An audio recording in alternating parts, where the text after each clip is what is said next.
Hey YouTube, how is everybody doing? My name is JC. I want to welcome you once again to the Cuban Redneck Kitchen. Thank you for stopping by. Super special thanks to those who have subscribed. If you haven't already done so, man, help me out. Click that little subscription button. It really helps little channels like this get ahead. So we did our pork. Cuban roast pork is almost ready. It's still a little bit warm. We're going to let it sit for a little bit. But I'm in a mood for real authentic food, and nothing says more Cuban holiday, Christmas, New Year's, to be honest, any kind of, worthy family get together, than Cuban roast pork, some Congri, and some yuca con mojo. So the issue with that is that, given my background, I always put a spin on things, and I'm afraid that the way I'm going to show you how to make Congri may flip your recipe or how you make it upside down, but I dare you to try it, because you will be surprised how tender, how consistent, which is the most important thing in a commercial kitchen. People come to restaurants because they want a particular taste. It can taste different every day of the week. So depending, what chef is on shift. So with that said, also know that this recipe can easily be tweaked out to do Moros Y Cristianos. You can use different types of beans, whatever you have in your pantry.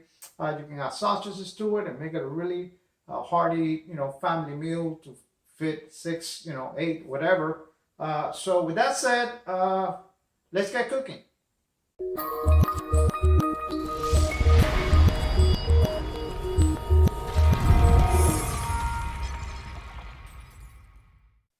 Okay, for ingredients, what we have is 3 cups of white rice, some olive oil, 2 cans of bush beans, black beans. Know that you can buy these as what it says Cuban style. You do not want those, you want the regular ones. The ones that says Cuban style, basically what they do is they've added this seasonings. And what you end up, you're overpowering the taste. For seasoning, what we have is 1 teaspoon of salt, black pepper, cumin, and I'm using Italian seasoning, but it's really oregano. I'm using Italian seasoning because it's got parsley and a couple other things out there. Couple of bay leaves, and a Goya azafran seasoning pack. Know that you can buy this in different variety. The most common one is the one that says ochotè. Ochotè will give the rice a little bit of like a taco-like taste. You do not want that. The ideal one is the one that says azafran, or just basically use some paprika or small paprika if you can't find this. For our cooking vessel, we're gonna use any kind of large pot with a lid will work. I guess you could use just a pan, and you can use foil to cover it. I just find that cooking it with a lid is it's much better. So with that said, let's start preparing. Although this dish takes a little while to cook, this Cuban style Congris recipe is extremely easy to make. We'll start by depositing our rice into the saucepan we are going to use.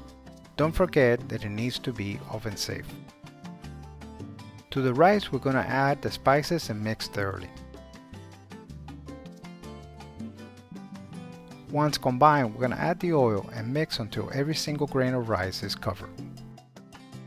Please don't forget to visit the CubanRedneck.com website for the full recipe.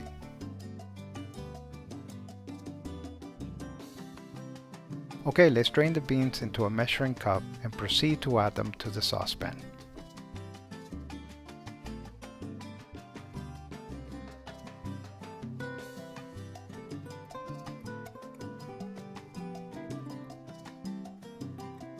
To the liquid we just drained from the beans, we're going to add enough chicken or vegetable stock to get 3 cups and add that to the saucepan.